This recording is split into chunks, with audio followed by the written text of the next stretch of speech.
أهلا بكم مرة تانية أعزائي المشاهدين، والفقرة بعنوان عظيمة يا مصر. من خلالها بنتعرف على الجيش المصري من أيام قدماء المصريين كأقدم جيش نظامي عرفته البشرية، والدور اللي لعبوا في تأمين حدود البلاد. ملامح الجيش وخصائصه باختصار. احنا بيسعدنا تكون ضيفتنا في الاستوديو الأستاذة عزة سليمان، الباحثة في الحضارة المصرية القديمة. أهلا بحضرتك يا فندم. أهلا بيكي. سعداء بيكي جدا. ميرسي. الحوار الشيق الرائع الخاص بمصر القديمة الفرعونية، والنهاردة هنتكلم بقى عن جيشها. ملامح الجيش المصري في مصر الفرعونية. في البداية نحب نعرف الجيش المصري الأول. يعني عايزين نعرف الجيش المصري، نعرفه من اسمه. احنا كنا بنسميه ايه؟ احنا قبل ثورتنا المصرية الأولى اللي هي حصلت من 4200 سنة كنا بنقول عليه جيش جلالته. كان الجيش بيحمي الملك المصري، وكأن الملك المصري هو رمز لمصر كلها. لكن بعد الثورة المصرية الأولى اللي هي من 4200 سنة، وكما كتبنا في الدولة الحديثة، خصوصا بعد ما طردنا الهكسوس وحسينا بكرامتنا، أصبح اسم الجيش المصري جيشنا. شوفي الفرق اللي حصل، بقى جيش الشعب المصري كله. بعد مش كل ما كان واحد بس قائم على حماية الملك. جيش جلالته بقى جيشنا. الجيش المصري بشكل عام لو بصينا عليه تطوره من آلاف السنين لغاية النهارده، هنلاقي انه يمكن اسامي الناس اتغيرت، الاسلحه اتغيرت، ولكن ما زال هو الجيش المصري العظيم الفرعوني بخصائصه المصريه، انجاز التعبير. احنا المصريين ما كناش بنحب نعتدي على اي دوله اطلاقا. احنا قعدنا الاف السنين كل اللي بنعمله انه بيتم غزونا بشكل يعني سافر من كل الدول الجاره، بشكل يعني مبالغ فيه جدا، لان احنا في مصر كنا عندنا يعني خيرات كتيره طبعا جدا، فكنا فعلا مطمع لكل الجيران، يعني خصوصا من الناحيه الشرقيه. بصراحه كان اكتر هجوم كان بيجي لنا من كل البلاد اللي شرق سيناء تحديدا.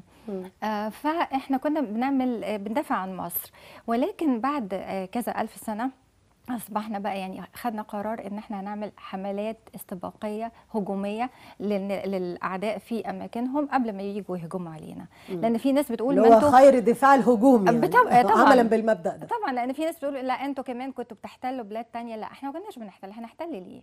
يعني احنا مصر كانت مكفيانا والزياده، فاحنا ليه نروح ناخد صحراء؟ يعني نعمل بيها ايه؟ نعمل بيها ايه؟ بالظبط. يعني هم وطمعانين في خيراتنا، لكن احنا يعني نطمع في ايه؟ ده حقيقي. ملامح بقى الجيش المصري. الجيش المصري فعلا يعني اقدم واول جيوش نظاميه في العالم كله، كان اقوى واعظم الجيوش في العالم لغايه النهارده كجيش. يعني مش بنتكلم على الاسلحه.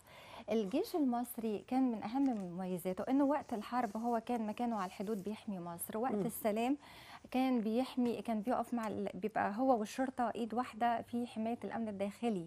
فبالتالي انه كان بيفرق كويس جدا بين انه ازاي يعامل الاعداء وازاي يعامل المدنيين المصريين. دي من اهم خصائصه. يعني نقدر نقول ان خصائصه ثابته منذ ايام الفراعنه وحتى اليوم. تصوري؟ طبعا ده جميل. اصاله بقى. فكمان من خصائصه كان ان بيحسن معامله الاسرى. الأسرى لو هم أصبحوا عزل معهمش سلاح فبيعاملوهم معاملة طيبة جدا. يعني ما عندنا في تاريخنا الطويل خصوصا الدولة الحديثة اللي هي من 3500 سنة كان فيها حروب كتيرة قوي، ولكن ما سجلناش إلا حادثتين بس اللي هم تم إساءة معاملة الأسرى فيهم. ولكن احنا كنا بنعامل الأسرى بصورة متحضرة جدا. دي صورة طبعا بداية الهجوم بين الجيوش، دي استعداد والأسلحة البسيطة اللي هي كانت بادية دي من حوالي يعني 5000 سنة تقريبا. يعني 5000 سنة البسيطة بس. فالجيش المصري كمان كان أهم ملامحه أنه بيعتمد على العلم والمعرفة. لما تحتمس الثالث راح في من الناحية الشمالية الشرقية أنه هو برضو حملة استباقية، لأنه عرف أن هم عايزين يهجموا علينا تاني بعد ما طردناهم، بعد ما طردنا الحكاو خسوت أو الهكسوس.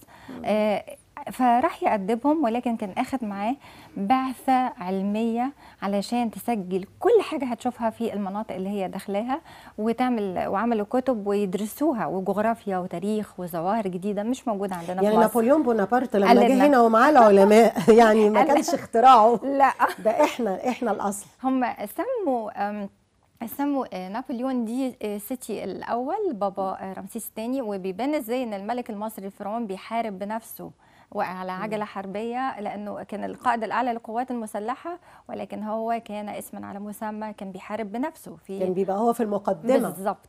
يقود جيوشه. هم دول الفراعنه العظام يعني الحكام بتوعنا. فالمهم انه يعني هم سموا نابليون تحتمس الثالث على انه عامل زي نابليون بونابرت، مع ان هم المفروض يسموا نابليون بونابرت انه هو يقلد تحتمس الثالث مش اكتر يعني. دي كمان كان عندنا مدارس حربيه، كنا بندرس كويس جدا الاعداء والبلاد اللي احنا رايحينها، مش اعتباطا يعني، مش محناش قبيله همج رايحين نهجم على الناس اللي حوالينا.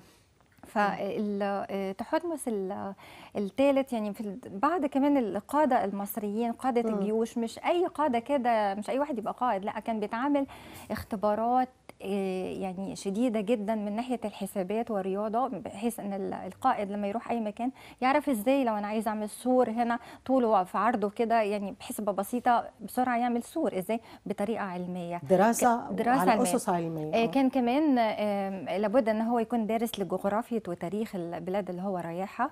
فدي اهم خصائص الجيش المصري.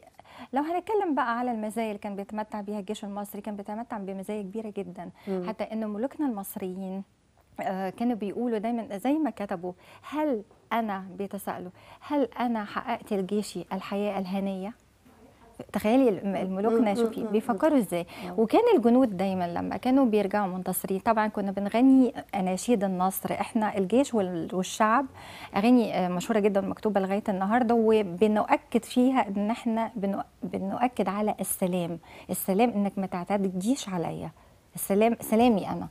المهم انه كان الجيوش المصريه كان اولا بيحصل فيها ترقيات بعد النصر، كمان كان بياخدوا مخصصات كبيره جدا، الاكل طبعا الدوله هي اللي بتوفره، معافين من الضرائب، كان يقال ان هم عاملين زي الاعيان اللي هم اصحاب المال، من كتر الفلوس اللي معاهم ياخدوا الاراضي اللي هم عايزينها، لانه مقابل نوع من المكافآت يعني بالظبط على الانتصارات اللي احرزوها. بالظبط. ده منظر في تل العمارنه برضو للجيش المصري جميل. ودي رمسيس الثاني كان ازاي بيدوس على الاعداء، برضو بيحارب بنفسه. كمان كان مهم، دي هنا قلعه يمكن صغيره شويه، ازاي الاعداء بيهاجموا القلعه وسور القلعه، وتشوفي الحراس قاعدين من فوق بيحرسوا الاسوار دي، كانت موجوده من الاف السنين. والحصون اللي هي القلاع كانت موجوده. وكان مصر دايما معروف ان هي ليها ابواب، مش اي حته كده تدخلي منها، في اسوار وتدخلي من بوابات. ام الحضاره، دوله قد كده كانت متحضره. المهم نتكلم على التجنيد يعني بسرعه كمان، يعني حاسه ان الوقت قرب، ان التجنيد عندنا كان اجباري. قبل ما نتكلم بعد اذن حضرتك، معانا المهندسه حنان من القاهره. الو. ايوه، صباح الخير. صباح الخير يا فندم، اهلا. انا كنت عايزه اكلم الاستاذه عزه سليمان، ممكن؟ اتفضلي. صباح الخير يا استاذه عزه. اهلا.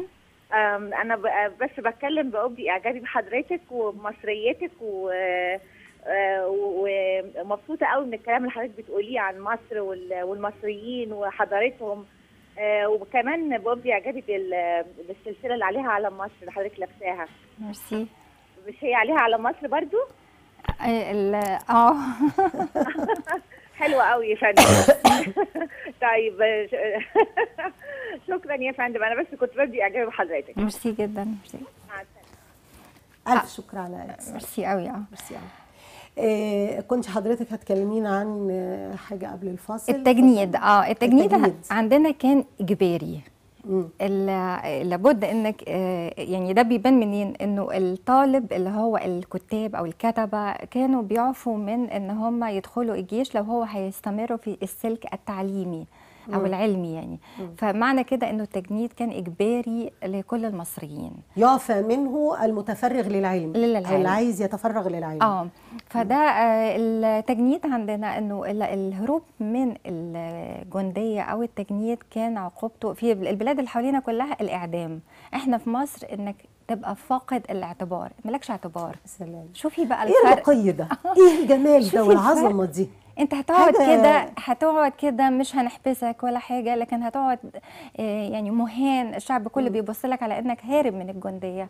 فده الفكر المصري، فكر راقي جدا وجميل جدا. قبل ما اخلص الفقره او قبل وقتنا ما ينتهي، كنت عايزه اعرف اهم المعارك الفاصله اللي انتصر فيها الجيش المصري. طبعا معركه مجدو، طبعا كان القائد العظيم بتاع الملك تحتمس الثالث يعني، ومعركه قادش لرمسيس الثاني اللي انتصرنا فيها على الحيثيين، واللي انتهينا بمعاهده سلام. معاهده سلام الفرعون العظيم بتاعنا اللي كتب فيها كل ادق تفاصيل الحياه، لدرجه انه كتب شروط زواج المصريه من الاجنبي. يعني ان مش اي حد المصريه دي ما تتجوزش من اي حد، لا دول سابقين عصرهم بكتير قوي يعني. شوفي الملوك بتوعنا ان احنا مش مدينهم حقهم. شوفي ما كانتش بقت اعظم حضاره في التاريخ او هم اعظم ناس، حاجه جميله ومبهره الحقيقه. سجلوا بقى الكلام ده على جدران المعابد. طبعا كل ده سجل، اللي هي متسجله في معاهده السلام. في نسخه منها في تركيا ونسخه موجوده هنا في مصر.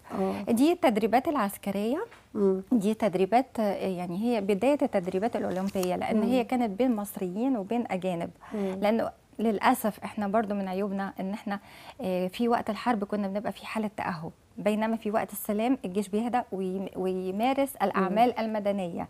ناس مسالمين، السلم سلم والحرب حرب. بس دي كان أحد العيوب اللي كان بيطمع الغزاة فينا، بيطمعهم فينا يعني ونضطر يمكن أحيانا كنا بنستعمل مرتزقة، فده كان ما بيبقاش نعالج بقى ونبقى دايما في وضع استعداد في السلم وفي الحرب. نشكر حضرتك شكرا جزيلا الأستاذة عزة سليمان، الباحثة في الحضارة المصرية القديمة. وبشكركم أعزائي، بتمنى تكونوا استفدتم من الوقت اللي قضيناه مع بعض وساعدتم به، وغدا إن شاء الله أسرة جديدة مع زينة.